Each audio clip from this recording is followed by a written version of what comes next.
tudo bem? Espero que estejam todos bem. Eu tô aqui em casa, espero que vocês também estejam em casa, com muita saudade das nossas aulas presenciais, mas por enquanto as nossas aulas terão que ser domiciliares, ou seja, essas atividades a domicílio que a gente está enviando para vocês. Para facilitar um pouco e ajudar vocês a fazer essas atividades, eu resolvi gravar uma videoaula sobre cruzamentos de genética. Semana passada eu pedi que vocês lessem um pouquinho sobre probabilidade, que vocês se inteirassem ali do assunto.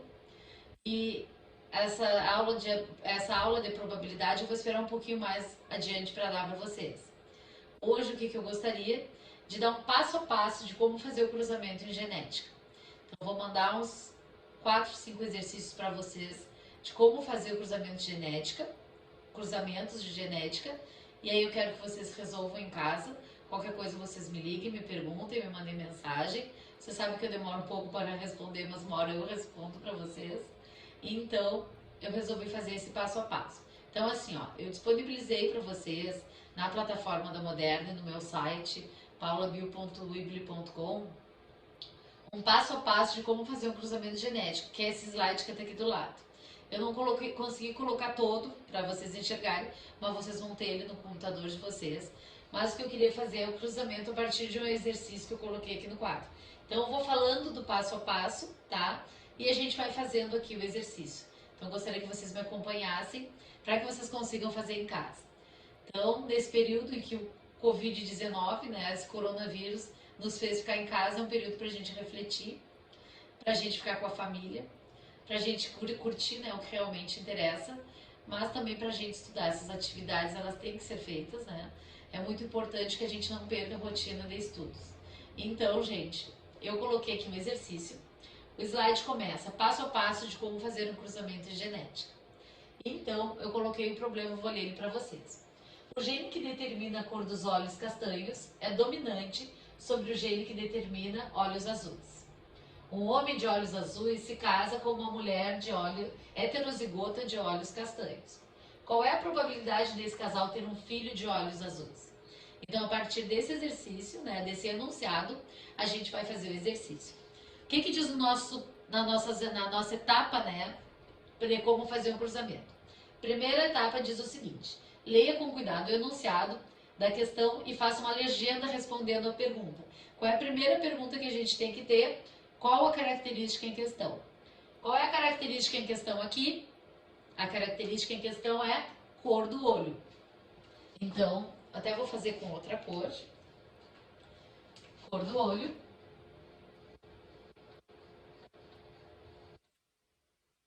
Pode ser castanho,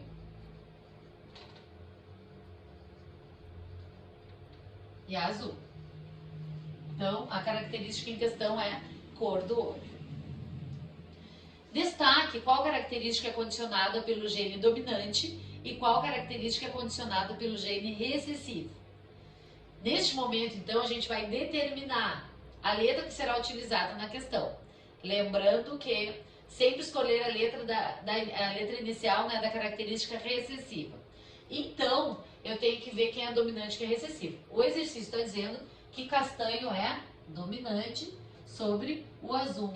Então, quem vai ser o recessivo? O azul. Vou utilizar a letra do azul, o A, porque a gente sempre começa o exercício com escolhendo uma letra, né? Elencando uma letra para o exercício. No caso aqui, eu vou escolher a letra A, que é a letra do recessivo. Então, castanho, que é o dominante, ele vai ser homozigoto, azão-azão, ou heterozigoto, azão-azinho. Lembrando que homozigoto é um indivíduo que tem aquela característica, né, os dois genes para a mesma característica. Ou heterozigoto, um gene diferente do outro. Já o recessivo vai ser azinho, azinho. O recessivo ele só pode ser azinho, azinho. Lembram que eu falei em aula? Isso tudo a gente já falou em aula, então a gente está fazendo esse primeiro exercício. A gente fez o cruzamento da primeira lei de Mendel, né? Então a gente já fez o que Mendel descobriu, o que os geneticistas descobriram a partir de Mendel e hoje a gente começa a botar em prática tudo aquilo que a gente tinha estudado em aula, que a gente ia botar em prática nesta semana. Bom, terceiro passo, descubra qual o genótipo dos pais, caso não tenha sido dito no problema. Aqui não diz qual é o genótipo, porque vocês lembram que genótipos são os genes. Então, qual o genótipo dos pais? Está dizendo que o homem de olhos azuis. Se ele é de olhos azuis, o genótipo do homem só pode ser azinho, azinho. Aí a gente bota um xizinho para representar o cruzamento. Casou com uma mulher heterozigota de olhos castanhos. Se ela é heterozigota de olhos castanhos, ela só pode ser heterozigota, azão, azinho. Então a gente descobriu o genótipo dos pais mesmo que o exercício não fornecesse. Sempre o exercício vai dar alguma pista para que a gente vá atrás desse genótipo. Quarto passo, descubra quais tipos de gametas os pais podem produzir. Lembram, né, que os gametas são óvulo e espermatozoide. Que tipos de gametas esse indivíduo vai produzir? Esse aqui é o homem. Então esse indivíduo vai produzir espermatozoides, todos os espermatozoides dele serão azinho, todos. Já esta mulher, que é o óvulo, né? Metade dos óvulos dela vai ser azão e metade dos óvulos dela vai ser azinho. Descobrimos os gametas. Frente a isso, o que a gente vai fazer? Colocar os gametas produzidos pelos pais no quadrado de Punnett. Lembram do quadrado de Punnett? Então é como se fosse um jogo da velha. Vou fazer desse lado aqui. Em que a gente coloca o genótipo, os gametas, desculpa, do pai e da mãe. Então, do pai, vou colocar aqui, vou colocar assim, do pai e da mãe. Se eu alterar a ordem, se eu colocar da mãe aqui e do pai aqui, tem diferença? Lembra que eu falei em aula que não tem diferença, não tem problema, tá? A ordem dos fatores não vai alterar o produto. Então, aí, o que eu vou fazer? Gametas do pai, gametas da mãe. Gameta do pai, gameta da mãe, tá? Agora, achei, né, lá os gametas, eu vou fazer o cruzamento. Lembrando que sempre a letra maiúscula vai na frente. Azão, azinho, azão, azinho, azinho, azinho, azinho, azinho. Fiz o cruzamento. Esse cruzamento é a resposta do meu exercício? Não, não é a resposta do meu exercício. Por quê? Porque agora é que eu vou ver o que o exercício me pedia.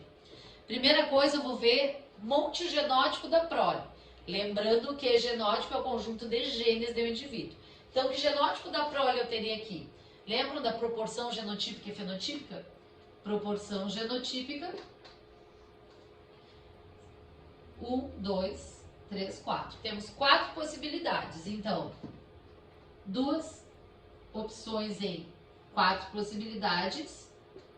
Ou posso simplificar 1 sobre 2. Também posso colocar 50% de indivíduos azão, azinho. Tá bom? E da mesma forma, 2 chances em 4 possibilidades. Ou 1 sobre 2. Também posso colocar 50% de indivíduos azinho, azinho. Tá, essa é a proporção genotípica. O que o indivíduo tem de gene. Agora, monte fenótipo da prole. Para montar o fenótipo, a legenda ela vai nos ajudar nesse processo. Por quê? Porque agora eu quero saber na proporção fenotípica, o que a gente enxerga. O fenótipo é o que é visível do indivíduo. Então eu quero saber quem é olhos castanhos e quem é olhos azuis. Então, castanho e azuis. Então, nós temos aqui, se tiver o A na frente, seja lá o que for do lado, vai ser olhos castanhos. 1 sobre 2, ou 50% de indivíduos de olhos castanhos e 1 sobre 2, eu já simplifiquei, seria 2 sobre 4, tá? Que aí deu 1 sobre 2, ou 50% de indivíduos de olhos azuis. Bom, achei a proporção fenotípica e genotípica. Qual é a minha última etapa? Responder o que me pede a questão. Porque isso daqui até agora eu desenvolvi o exercício, mas eu não respondi o que perguntava a questão. Quem que pergunta a questão? Qual é a probabilidade desse casal ter filhos de olhos azuis? E a probabilidade desse casal ter filhos azuis, de olhos azuis, é de 50% ou 1 sobre 2. Então, marquei, elenquei a resposta correta e resolvi o meu exercício. Espero que eu tenha ajudado vocês. Assim como esse exercício, eu vou mandar mais uns 4, 5 exercícios para vocês. Qualquer coisa, vocês tirem as dúvidas comigo, tá bom? Espero que vocês consigam fazer. Fiquem em casa, fiquem bem e a gente se fala na próxima videoaula, tá? Beijinho, saudade.